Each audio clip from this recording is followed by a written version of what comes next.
فإذا قضيتم الصلاة فاذكروا الله قياما وقعودا وعلى جنوبكم فإذا اطمأننتم فأقيموا الصلاة إن الصلاة كانت على المؤمنين كتابا موقوتا فإذا قضيتم الصلاة فاذكروا الله قياما وقعودا وعلى جنوبكم فإذا اطمأننتم فأقيموا الصلاة إن الصلاة كانت على المؤمنين كتابا موقوتا فإذا قضيتم الصلاة فاذكروا الله قياما وقعودا وعلى جنوبكم فإذا اطمأننتم فأقيموا الصلاة إن الصلاة كانت على المؤمنين كتابا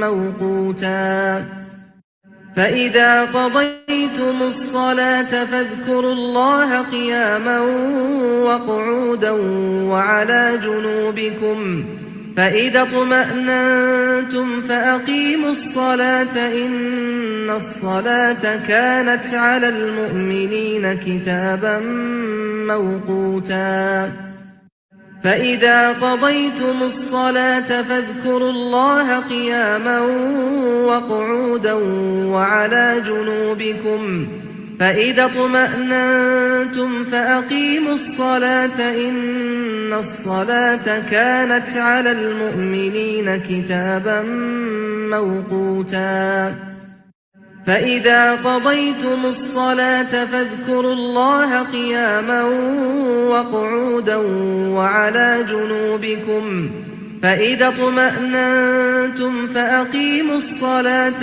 إن الصلاة كانت على المؤمنين كتابا موقوتا فإذا قضيتم الصلاة فاذكروا الله قياما وقعودا وعلى جنوبكم فإذا اطمأننتم فأقيموا الصلاة إن الصلاة كانت على المؤمنين كتابا موقوتا فإذا قضيتم الصلاة فاذكروا الله قياما وقعودا وعلى جنوبكم فإذا اطمأننتم فأقيموا الصلاة إن الصلاة كانت على المؤمنين كتابا موقوتا فإذا قضيتم الصلاة فاذكروا الله قياما وقعودا وعلى جنوبكم فإذا اطمأننتم فأقيموا الصلاة إن الصلاة كانت على المؤمنين كتابا موقوتا فإذا قضيتم الصلاة فاذكروا الله قياما وقعودا وعلى جنوبكم فإذا اطمأننتم فأقيموا الصلاة إن الصلاة كانت على المؤمنين كتابا موقوتا فإذا قضيتم الصلاة فاذكروا الله قياما وقعودا وعلى جنوبكم فإذا اطمأننتم فأقيموا الصلاة إن الصلاة كانت على المؤمنين كتابا موقوتا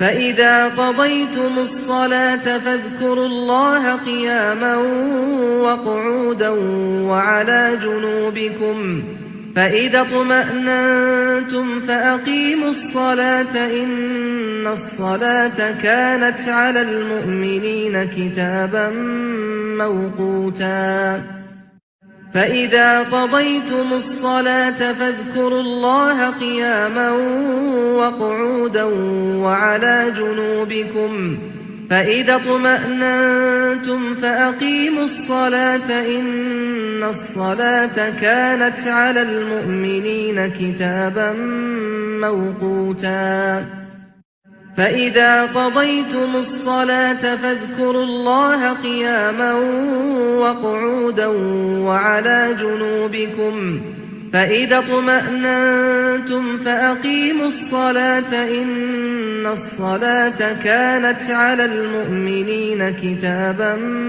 موقوتا فإذا قضيتم الصلاة فاذكروا الله قياما وقعودا وعلى جنوبكم فإذا اطمأننتم فأقيموا الصلاة إن الصلاة كانت على المؤمنين كتابا موقوتا فإذا قضيتم الصلاة فاذكروا الله قياما وقعودا وعلى جنوبكم فإذا اطمأننتم فأقيموا الصلاة إن الصلاة كانت على المؤمنين كتابا موقوتا فإذا قضيتم الصلاة فاذكروا الله قياما وقعودا وعلى جنوبكم فإذا اطمأننتم فأقيموا الصلاة إن الصلاة كانت على المؤمنين كتابا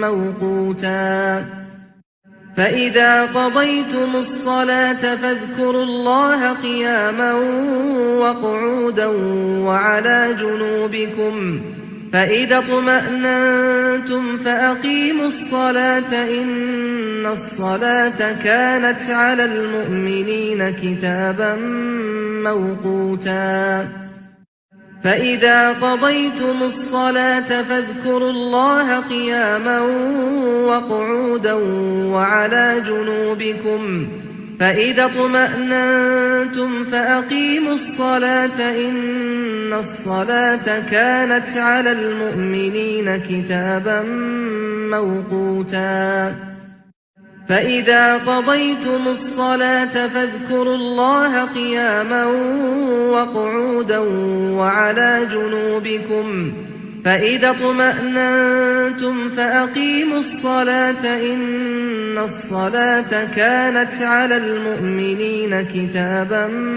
موقوتا فإذا قضيتم الصلاة فاذكروا الله قياما وقعودا وعلى جنوبكم فإذا اطمأننتم فأقيموا الصلاة إن الصلاة كانت على المؤمنين كتابا موقوتا فإذا قضيتم الصلاة فاذكروا الله قياما وقعودا وعلى جنوبكم فإذا اطمأننتم فأقيموا الصلاة إن الصلاة كانت على المؤمنين كتابا موقوتا فإذا قضيتم الصلاة فاذكروا الله قياما وقعودا وعلى جنوبكم فإذا اطمأننتم فأقيموا الصلاة إن الصلاة كانت على المؤمنين كتابا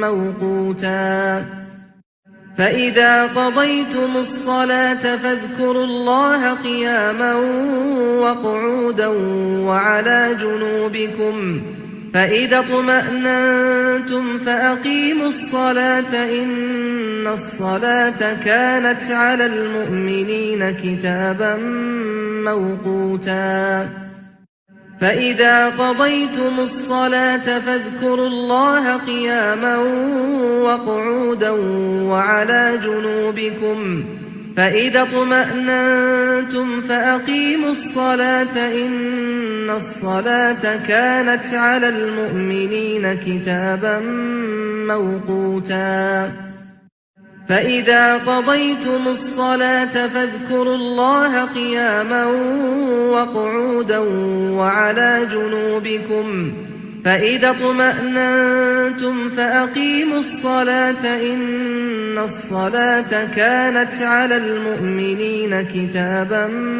موقوتا فإذا قضيتم الصلاة فاذكروا الله قياما وقعودا وعلى جنوبكم فإذا اطمأننتم فأقيموا الصلاة إن الصلاة كانت على المؤمنين كتابا موقوتا.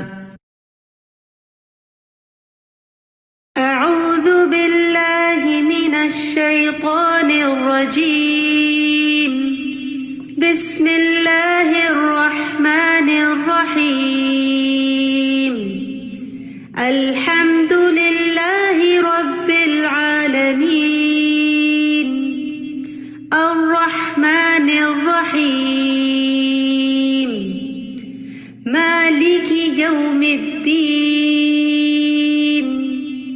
إياك نعبد وإياك نستعين. اهدنا الصراط المستقيم صراط الذين أنعمت عليهم غير المغضوب عليهم ولا الضالين.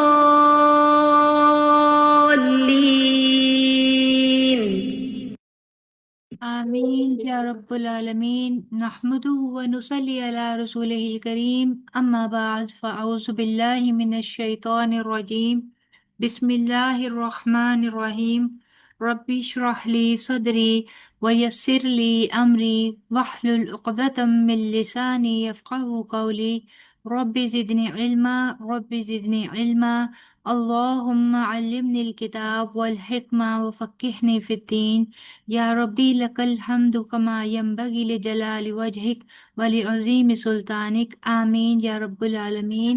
السلام علیکم ورحمۃ اللہ وبرکاتہ۔ کیسے ہیں آپ سب لوگ؟ امید کرتی ہوں کہ صحت اور ایمان کی بہترین حالت میں ہوں گے انشاءاللہ۔ آج ایک دفعہ پھر ہم انشاءاللہ تعالیٰ اپنی نماز کے سبجیکٹ میں کچھ تھوڑا سا آگے خشوع کے متعلق پڑھیں گے، اور انشاءاللہ آج ہمارا خشوع کا چیپٹر کمپلیٹ ہو جائے گا۔ ٹھیک ہے، اب تک ہم نے جو کچھ دیکھا، ہم نے دیکھا کہ خشوع کے لیے نہ صرف یہ کہ باہر کے اسپیکٹس جیسے شیطان اور باقی چیزیں انسان کو ڈسٹریکٹ کرتی ہیں، انسان کو نماز میں خشوع سے روکتی ہیں، بلکہ اس کے ساتھ ساتھ انسان کا اپنا نفس اور انسان کی ذاتی زندگی میں کچھ ایسی مصروفیات، کچھ ایسی ایکٹیویٹیز، کچھ ایسے انٹرسٹ اور مشاغل ہوتے ہیں جو انسان کو نماز میں، عبادات میں خشوع اور اس لذت سے باز رکھتے ہیں، اس لذت سے دور رکھتے ہیں، جس کی وجہ سے انسان کا دل عبادات میں کم سے کم لگتا ہے۔ تو آج انشاءاللہ تعالیٰ اب ہم دیکھیں گے، ہم دیکھ رہے تھے کہ وہ کون کون سے اسپیکٹس ہیں جو ہمیں ہیلپ کر سکتے ہیں کہ ہم لوگ اپنی نمازوں میں، اپنی عبادات میں خشوع کو قائم رکھ سکیں۔ تو اس میں جو چیز ہم لوگوں نے دیکھی تھی، کافی ساری چیزیں دیکھی، جس میں یہ تھا کہ اللہ تعالیٰ کے عہد و پیمان کے بارے میں دیکھا ہم لوگوں نے۔ پھر اس کے علاوہ ہم نے دیکھا کہ ذکر اذکار یا مساجد میں آنے جانے سے انسان جب اس طرح سے وہ ریگولر ہوتا، تب بھی انسان کا دل عبادات سے اٹھ جاتا ہے۔ اور اس کے علاوہ ہم نے دیکھا کہ کس طرح انسان جب برائیوں میں ملوث ہوتا ہے تو وہ برائیاں بھی انسان کو روک دیتی ہیں۔ پھر اسی طرح ہم نے دیکھا کہ مال کی حد سے بڑھی ہوئی جو محبت ہے، اگر اس کو اعتدال پر نہیں لے کر آیا جاتا تو بھی اس طرح ہماری طبیعت، ہمارا مزاج، ہماری روٹین اس طرح کی بن جاتی ہے کہ ہمارے پاس اتنا ٹائم ہی نہیں ہوتا کہ ہم لوگ اپنی عبادات کے بارے میں سوچ سکیں۔ تو آج انشاءاللہ تعالیٰ ہم آگے چلیں گے اور دیکھتے ہیں کہ اور کون کون سے فیکٹر ہیں جن کو اوائڈ کرتے ہوئے، جن سے اجتناب کرتے ہوئے ہم اپنی نمازوں میں خشوع پیدا کر سکتے ہیں۔ تو سب سے پہلے جو آج ہم آغاز کریں گے وہ یہ ہے کہ حرام غذا یا حرام لباس، اگر یہ بھی ہماری زندگی میں شامل ہے تو اس سے بھی کیا ہوتا ہے کہ ہماری دل کی دنیا میں ایک عجیب سی بے سکونی سرایت کر جاتی ہے، اور پھر انسان عبادات اور ذکر کی لذت سے محروم ہو جاتا ہے۔ نہ صرف یہ کہ وہ ذکر اور عبادات کی لذت سے محروم ہوتا ہے، بلکہ اس کی دعاؤں میں قبولیت کا اثر بھی نہیں رہتا۔ حدیث ہے صحیح مسلم کی 1015، جس میں حضرت ابو ہریرہ روایت کرتے ہیں رضی اللہ عنہ کہ انہوں نے رسول اللہ صلی اللہ علیہ وآلہ وسلم سے سنا، فرمایا انہوں نے، نبی پاک صلی اللہ علیہ وآلہ وسلم نے، اے لوگو، اللہ تعالیٰ پاک ہے اور پاک مال کے سوا کوئی مال قبول نہیں کرتا۔ اللہ نے مومنوں کو بھی اس بات کا حکم دیا جس کا رسولوں کو حکم دیا۔ اللہ تعالیٰ نے فرمایا، اے پیغمبران کرام، پاک چیزیں کھاؤ اور نیک کام کرو، جو عمل تم کرتے ہو میں اسے اچھی طرح جاننے والا ہوں۔ اور فرمایا، اے مومنو، جو پاک رزق ہم نے تمہیں عنایت فرمایا ہے اس میں سے کھاؤ۔ پھر آپ صلی اللہ علیہ وآلہ وسلم نے ایک آدمی کا ذکر کیا جو طویل سفر کرتا ہوا آتا ہے، بال پراگندہ یعنی گندے اور جسم غبار آلود ہے، دعا کے لیے آسمان کی طرف اپنے دونوں ہاتھ پھیلاتا ہے، اے میرے رب، اے میرے رب، جبکہ اس کا کھانا حرام تھا، اس کا پینا حرام تھا، اور اس کا لباس حرام کا ہے، اور اس کو غذا حرام کی ملی ہے، تو اس کی دعا کہاں سے قبول ہوگی؟ یعنی اگر ہمارے اگر ہم یہ چاہتے ہیں کہ اللہ تعالیٰ ہمیں عبادات کی توفیق دے، ہم اللہ تعالیٰ کا قرب حاصل کریں، ہم اپنے دین میں ایکسل کریں، تو ہمیں اس چیز کو بھی نوٹس کرنا ہوگا کہ کہیں ہمارے معمولات میں ہمارا ذریعہ آمدن یا پھر ہماری غذا اٹسیلف حرام تو نہیں ہے۔ کیونکہ دیکھیں، حرام صرف یہ نہیں ہے کہ ہم پگ کا گوشت لے رہے ہیں اور وہی حرام ہے، بلکہ حرام کی بہت ایک وائڈ رینج ہے، جس میں اگر آپ نے حق تلفی کر کے کسی کا بھی مال لے لیا تو وہ بھی حرام کی کیٹیگری میں آ گیا۔ اگر ہم نے اپنی جاب کے دوران اپنے آورز میں پوری ایمانداری کے ساتھ اس ٹائم کو یوز نہیں کیا اور آرگنائزیشن کے کام کو اس ٹائم میں نہ کرتے ہوئے اپنے ذاتی کچھ چیزوں کو کرنا شروع کر دیا، تو وہ کمایا ہوا مال بھی حرام کی کیٹیگری میں جاتا ہے۔ پھر سود کے ذریعے ملنے والا مال، پھر اسی طرح اور بہت ساری چیزیں ہیں، اور بعض کا اسکالرس یہاں تک کہتے ہیں کہ وہ چیزیں جیسے کہ شراب کا بیچنا اور کرنا یہ بھی حرام ہے، تو اس کی کمائی بھی اسی طرح ہر وہ چیز جس کا نشہ یا ایڈکشن ہو جاتی ہے، جیسے کہ سگریٹ وغیرہ اور یہ پان وغیرہ ایسی چیزیں، تو یہ سگریٹ وغیرہ کا جو تجارت ہے، اس کی خرید و فروخت جو ہے، یہ بھی ایک قسم کا حرام کی کیٹیگری میں آ جاتا ہے۔ تو کوشش یہ کرنی ہے کہ اپنے نہ صرف یہ کہ ہمارے گھر میں آنے والی آمدنی حلال ہو، اس کے ساتھ ساتھ جو بھی ہم خوراک خریدیں، جو بھی ہم فوڈ خریدیں، وہ بھی اپنے آپ میں، اپنی ذات میں حلال ہو، طیب ہو، پاکیزہ ہو اور صاف ستھری ہو، کیونکہ اس سے نہ صرف یہ کہ ہماری صحت متاثر ہوتی ہے، بلکہ اس کے ساتھ ساتھ ہماری روح بھی اس کے اثرات کو قبول کرتی ہے، اور پھر یہی اثرات ہماری روزمرہ زندگی میں ہمارے اخلاق و کردار، ہماری عبادات، ہماری فکر اور سوچ پر بھی اثر انداز ہوتے ہیں۔ لہٰذا اس چیز کو بہت کیئرفلی ہم لوگوں نے دیکھنا ہے کہ ہم جب بھی اپنے ہسبینڈ کو دیکھیں کہ ہمارے گھر میں کچھ بھی ایسے انیوژل طریقے سے پیسہ آ رہا ہے، یا پھر ایسی کچھ انیوژل ہمارے ہاں کچھ ایسی آ رہی ہے، رزق آ رہا ہے، تو ہمیں ضرور فکر مند ہونا ہے اور اس چیز کی ہمیں کھوج بھی کرنی ہے کہ کہیں ایسا تو نہیں کہ کوئی کسی ایسے ذرائع سے رزق آ رہا ہے جو کہ ہمارا حق نہیں تھا، جو ہمارے پاس نہیں آنا چاہیے تھا، اور اس سے ہماری زندگی میں کچھ غلط ہو سکتا ہے۔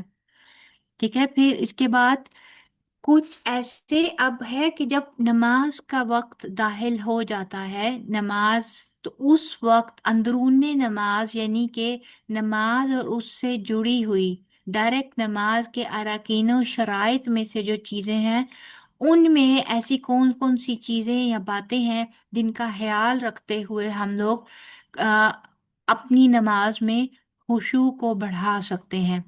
تو سب سے پہلی جو چیز ہے وہ کیا ہے کہ نماز کی تیاری کرنا۔ اب نماز کی تیاری کا جہاں تک پروسیس ہے، تو اس کا آغاز ایک مومن کے لیے اذان کے ٹائم سے ہی شروع ہو جاتا ہے۔ تو جب سب سے پہلے جب ہم اذان کو غور سے سنتے ہیں اور اذان کے کلمات کا جواب دیتے ہیں، ٹھیک ہے، اور اس کے بعد جب ہم نماز کے بعد جب ہم کوئی دعا مانگتے ہیں، تو اس کی فضیلت جو ہے اس کو ہمیں اپنے ذہن میں بٹھانا ہے کہ اللہ تعالیٰ نے کہا کہ جو نماز اذان کا جواب دیتا ہے اور پھر اس کے بعد اس دعا مانگتا ہے، تو وہ دعا قبولیت کے اوقات میں سے ایک وقت ہے۔ اس کے علاوہ اس پر نبی پاک صلی اللہ علیہ وسلم کی شفاعت واجب ہو جاتی ہے، پھر اس کے علاوہ جنت کی بھی بشارت ہے اس چیز کے لیے۔ تو ہمیں اس چیز کی کوشش کرنی چاہیے کہ اذان اور اقامت کے بیچ کا جو ٹائم ہے اس میں دعا مانگیں، اور دعاؤں میں اگر ہم دیکھیں تو سب سے خوبصورت دعا جو ہم مانگ سکتے ہیں اللہ تعالیٰ سے وہ ہے اللہم انی علی ذکرک و شکرک و حسن عبادتک، یعنی کہ اے اللہ تعالیٰ میری مدد کر اپنی عبادت کرنے میں، اپنی انی علی ذکری کا اپنا ذکر کرنے میں، اپنا شکر کرنے میں، اور میری عبادتوں میں حسن پیدا کرنے میں میری مدد فرما۔ تو یہ دیکھیں کہ کس قدر خوبصورت اور جامع دعا ہے کہ اگر ہم اللہ تعالیٰ کی نعمتوں کا شکر کرنا سیکھ جاتے ہیں تو شکر گزاری کیا ہے کہ ہماری نعمتوں میں اور اضافے کا باعث بن جاتی ہے۔ شکر گزاری میں، اور شکر گزاری اگر ایک انسان اللہ تعالیٰ کی نعمتوں کی شکر گزاری کئی طریقوں سے کرتا ہے۔ ایک طریقہ کا یہ بھی ہے کہ اللہ تعالیٰ کی دی ہوئی تمام نعمتیں بشمول ہمارا صحت، ہمارا جسم، ٹھیک ہے، ہمارے پیسے، ہمارا وقت، ہم اللہ تعالیٰ کی رضا جوئی کے تمام کاموں میں صرف کریں۔ تو یہ اگر ہم دعائیں اس ٹائم پہ مانگتے ہیں تو انشاءاللہ تعالیٰ اللہ تعالیٰ ضرور ہماری عبادات کو بھی خوبصورت بنا دے گا۔ پھر اس کے بعد یہ کہ نماز سے پہلے تمام قسم کی ضروریات سے فارغ ہو جایا جائے، ایسی تمام ضروریات جو ہماری نماز کی خشوع میں، ہمارے نماز کے اندر خلل ڈال سکتی ہیں، جیسے کہ اگر بہت زیادہ بھوک لگی ہوئی ہے اور ہم نماز شروع کر دیں تو عین ممکن ہے کہ تمام نماز میں ہم اس کھانے کے بارے میں سوچتے رہیں گے جو نماز ختم کرنے کے بعد ہم نے کھانا ہے۔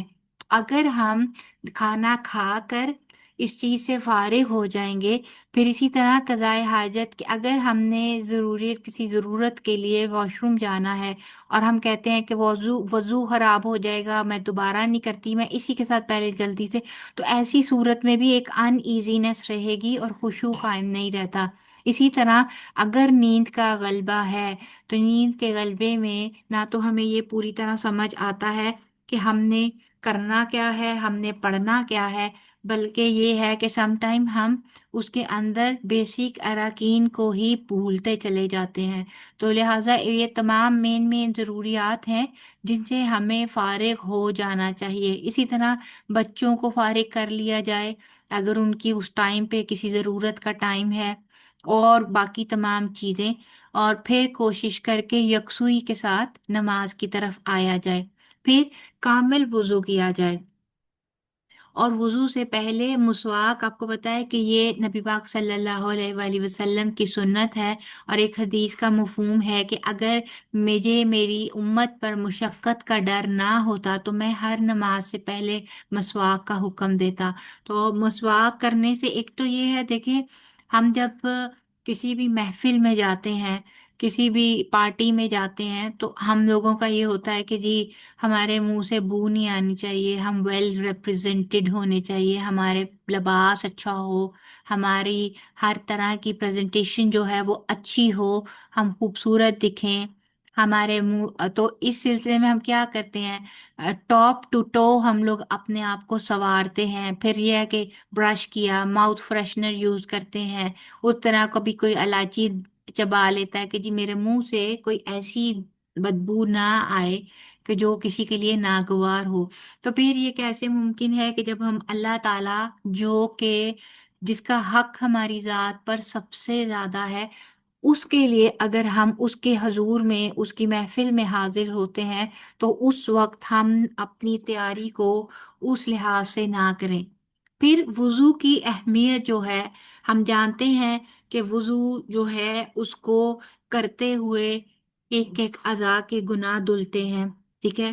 پھر یہ ہے کہ یہ قیامت کے دن یہ اعضاء چمکیں گے، پھر اسی طرح انہی اعضاء سے ہم زور سے محشر میں دوسری امتوں سے ممتاز ہوں گے، اور پھر اسی طرح ہم حوض کوثر پہ بھی اسی طرح پہچانے جائیں گے۔ تو یہ چیزیں اگر ہم اپنے ذہن میں ایک دفعہ دوہرا لیں، وضو کرتے سے پہلے اور وضو کرنے کے دوران، تو انشاءاللہ تعالیٰ نہ تو ہمیں وضو کرنا اتنا ہمیں ایک بھاری بھرکم ذمہ داری لگے گی، بلکہ ہم شوق سے کریں گے۔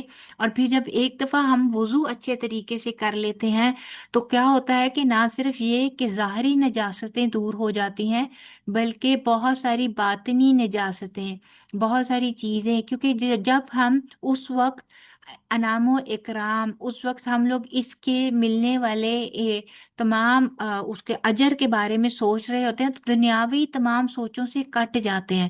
تو کیا ہوتا ہے کہ ہم پھر فوکسڈ بھی ہونا شروع ہو جاتے ہیں، ہمارا ایک تعلق بلڈ ہونا شروع ہو جاتا ہے، اور وہ بھی خشوع میں پھر ہمارے لیے بہت موافق ثابت ہوتا ہے۔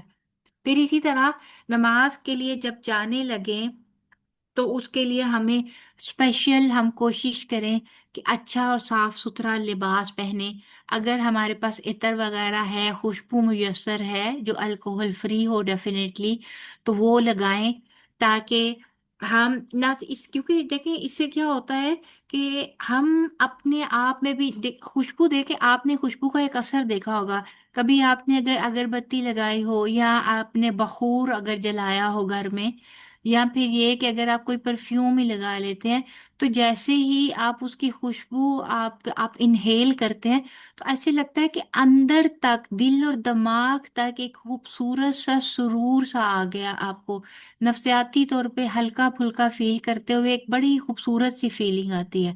تو جب اس ہلکے پن سے، ایک خوبصورت اس فیلنگ کے ساتھ ہم لوگ نماز کی طرف آئیں گے، تو اس سے دل بھی سکون میں آ جاتا ہے، انسان ویسے بھی پیور پیور فیل کرتا ہے، اور پھر اللہ تعالیٰ کے ساتھ آپ کو پتہ ہے کہ اللہ تعالیٰ پاک صاف ہے، اور اس کو پاکیزگی، اور آپ کو پتہ ہے کہ اللہ تعالیٰ نے کہا کہ اللہ تعالیٰ محبت کرتا ہے، تو محبت کرنے والوں میں سے ایک چیز آیات کے سے ہمیں پتہ چلتی ہے کہ اللہ تعالیٰ محبت کرتا ہے پاکیزہ رہنے والوں کو، یعنی کہ صاف ستھرا رہنے والوں سے اللہ تعالیٰ محبت کرتا ہے۔ تو اللہ تعالیٰ کی جب محبت بھی شامل حال ہو جاتی ہے، تو پھر نمازوں میں خشوع اور زیادہ بڑھ جاتا ہے۔ اسی طرح شوق اور جذبے کے تحت مسجد میں جائیں، یعنی کہ جب ہم اپنے مسجد کی طرف جائیں تو یہ بات ہمارے ذہن میں ہونی چاہیے کہ ہم اللہ تعالیٰ کے گھر میں جا رہے ہیں، ہم ایک ایسی ہستی کے مہمان بننے جا رہے ہیں جس کا کیا ہوا کوئی بھی وعدہ جو ہے وہ غلط یا جھوٹا نہیں ہے۔ اگر اس نے ہم سے کہا کہ